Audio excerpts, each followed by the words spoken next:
अध्यात्म विश्व विज्ञान यूट्यूब चैनल के सभी प्रेमी पाठकों का हम हार्दिक स्वागत करते हैं। मित्रों, हमारे एक युवा मित्र ने एक श्लोक उद्धृत करते हुए कहा है कि वे इस श्लोक का मर्म बताएं। और श्लोक श्रीमद् भगवद गीता के 12वें अध्याय भक्ति योग का अंतिम श्लोक है। श्रीमद् भगवद गीता का 12वां अध्याय भक्ति योग, यह गुणीजन जो आचार्य जन होते हैं या जो श्रीमद् भगवद गीता के मर्म तक जा चुके हैं, वो श्रीमद् भगवद गीता के 12वें अध्याय भक्ति योग को गीता का अंतिम अध्याय मानते हैं, क्योंकि भक्ति साध्य करने के लिए ही श्रीमद् भगवद गीता का अभ्यास किया जाता है, अनुशीलन किया जाता है, आचरण किया जाता है।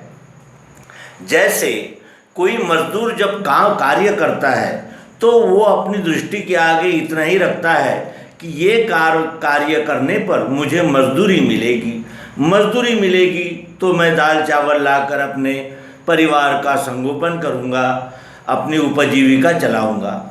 यानी वो जो काम करता है उसके पीछे उद्देश्य क्या है? वेतन, तनख्वाह,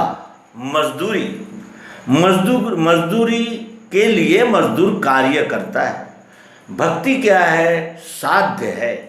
भक्ति को प्राप्त करने से ही मुक्ति होती है। भक्ति अगर प्राप्त नहीं हुई और हम कितने भी बड़े ज्ञानी विज्ञानी और बड़े आचार्य और पांव पुजाने वाले और बड़े नामांकित बाबा भी हो जाएंगे, तो भी अंतिम समय जो है, जो देह परिवर्तन का समय है, उसके बाद हमारे पास कुछ भी नहीं रहता। न वो फूल मालाएं रहती है, न स्वागत करने वाले रहते हैं, न ये ऐश्वर्य रहता है, न सम्मान रहता है, कुछ भी नहीं रहता। जैसे अन्य जीव होते हैं वैसे ही हम भी होते हैं। केवल हमारे पास संस्कार होते हैं, केवल संस्कार। अगर हम पर भक्ति के संस्कार हुए हैं तो हमारी मुक्ति निश्चित होती है। और मुक्ति क्या है? किन बातों से हमें मुक्त होना है? कौन से ऐसे बंधन है जिन्होंने हमें बांध रखा है? वो सबसे बड़ा बंधन है देहासक्ति। मैं देह हूँ, मैं 3.5 हाथ का ही हूँ और मैं अलग हूँ और ये विश्व अलग है। ये जो अज्ञान है, ये जो अज्ञान का अंधेरा है, इससे मुक्त होना ही इस जीव का परम लक्ष्य है, परम साध्य है। अगर ये साध्य नहीं किया और हमने सब कुछ भोग, ऐश्वर्य, धन, मान, सम्मान, ये सब कुछ प्राप्त किया तो भी हमारा कोई भी कल्याण हुआ ऐसा नहीं माना जा सकता, क्योंकि ये सब कुछ मिलने के बाद भी हम खाली हाथ ही है। और इसलिए इस अंतिम श्लोक का अत्यंत महत्व है। और ये 12वें अध्याय का अंतिम श्लोक क्या कहता है, पहले ये देखें और फिर इस श्लोक तक ये श्रीमद् भगवद गीता हमें कैसे पहुंचाती है, इसका हम अवलोकन करें। श्लोक ऐसा है, ये तु धर्म्यामृतमिदं यथोक्तं पर्युपासते श्रद्धाना मत्परमा भक्तास्ते तीव मे प्रियः।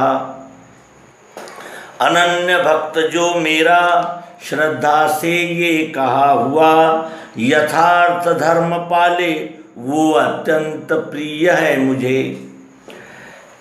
अनन्य भक्त जो मेरा श्रद्धा से ये कहा हुआ, क्या कहा हुआ?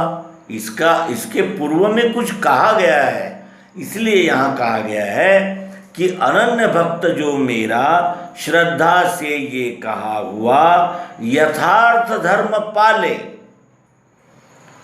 वो अत्यंत प्रिय है मुझे। यथार्थ धर्म का पालन करने वाला, जो इसके पूर्व में ही कह चुके हैं भगवान श्री कृष्ण जी, ये इस श्लोक से विदित होता है।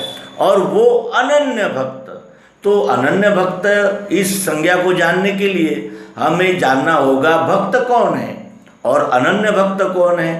भक्त और अनन्य भक्त, ये जब तक हम भक्त को नहीं जानते तब तक अनन्य भक्त कौन होता है ये भी हम नहीं जान पाते।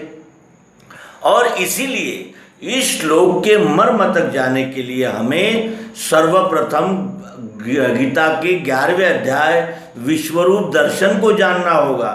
विश्वरूप दर्शन इस 11वें अध्याय में भगवान श्री कृष्ण जी ने अपना स्वस्वरूप दिखाया।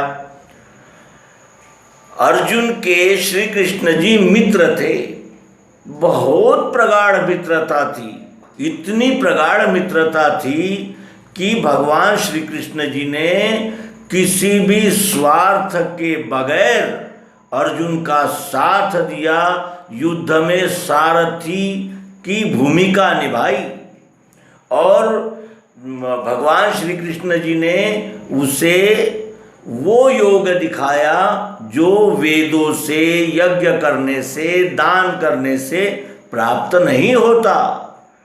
यानी तो इसका अर्थ यह है कि अर्जुन और श्री कृष्ण जी एक दूसरे को जानते थे, लेकिन जो 11वें अध्याय में उन्होंने अपना स्वरूप दिखाया वो कौन सा था?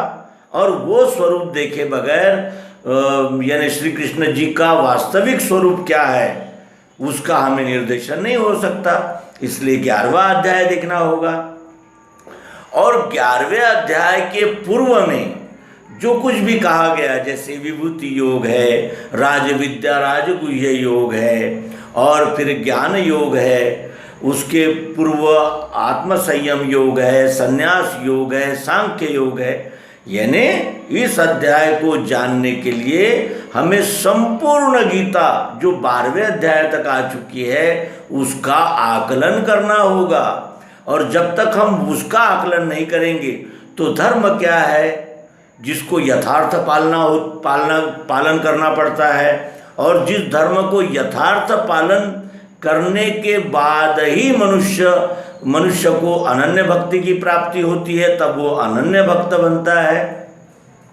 और वो भी यानी श्रद्धा से यथार्थ धर्म का पालन जो करता है वो अनन्य भक्त होता है, और जो अनन्य भक्त हुआ है वही मुझे प्रिय है, वही मुझे प्रिय है। ऐसा इस श्लोक में श्रीमद् भगवद गीता के 12वें अध्याय के अंतिम 20वें श्लोक में भगवान श्री कृष्ण जी कहते हैं। तो इस श्लोक के मर्म तक जाने के लिए हमें इन शब्दों के लक्ष्यार्थ को जानना होगा। वो शब्द क्या है? अनन्य भक्त, श्रद्धा, यथार्थ धर्म और अत्यंत प्रिय। इन शब्दों का हमें विचार करना होगा, तभी हम इस श्लोक के मर्म तक पहुंच सकते हैं। मित्रों, आगामी एपिसोड में हम इन शब्दों के पीछे की जो भूमिका है उसे जानेंगे। अन्यथा भक्त तो अपने आप को सभी कहते हैं, और भगवान श्री कृष्ण जी भी कहते हैं कि आर्थ, अर्थार्थी, जिज्ञासु और ज्ञानी ये चारों मेरी भक्ति ही करते हैं। ये सभी भक्त है, सभी मुझे प्रिय है, लेकिन ज्ञानी विशेष रूप से प्रिय है, और ज्ञानी मेरा स्वरूप ही है। तो ये अनन्य भक्त बगैर ज्ञान के नहीं हो सकता। जो जिसने ज्ञान प्राप्त किया है वही भक्त हो सकता है, और जो भक्त हुआ है वही अनन्य भक्त हो सकता है। तो आइए इस दिशा में हम क्रमशः जानें, और प्रश्न पूछने वाले जो हमारे युवा मित्र हैं उनका भी इस प्रसंग में अभिनंदन करें कि उन्होंने ऐसा श्लोक चुना है जैसे गागर में सागर। जैसे एक प्रश्न पूछते ही, एक दिशा में अंगुली निर्देश करते ही संपूर्ण विषय खुला हो जाता है, संपूर्ण विषय का प्रकाश प्राप्त हो जाता है। ऐसा ही अद्भुत श्लोक है, और हम आगामी अंक में इसका विशेष खुलासा करेंगे और जानेंगे यथार्थ धर्म क्या है, अनन्य भक्त कौन होता है, श्रद्धा किसे कहते हैं, और श्री कृष्ण जी का प्रिय होने के लिए मनुष्य में क्या विशेष गुण होने चाहिए। इसका हम विशेष अभ्यास अगले अंक में करेंगे। आपसे प्रार्थना है कि आप इस पूर्व तैयारी रूप अंक में कहे अनुसार अपनी बुद्धि को अत्यंत सूक्ष्म, ज्ञान विज्ञान ग्राही और एकाग्र करें। यही पुनश्च प्रार्थना करते हुए इस अंक का समापन करेंगे और आगामी अंक में हम श्रीमद् भगवद गीता के भक्ति योग को जानेंगे और भक्ति को प्राप्त करते ही ये जीव सभी संशय भ्रमों से और सभी प्रकार के यानी अज्ञान के अंधेरे से निकलकर विश्व रूप ही हो जाता है। इस परम लाभ को प्राप्त करेंगे। धन्यवाद। नर्मदे हर। सद्गुरु भगवान की जय।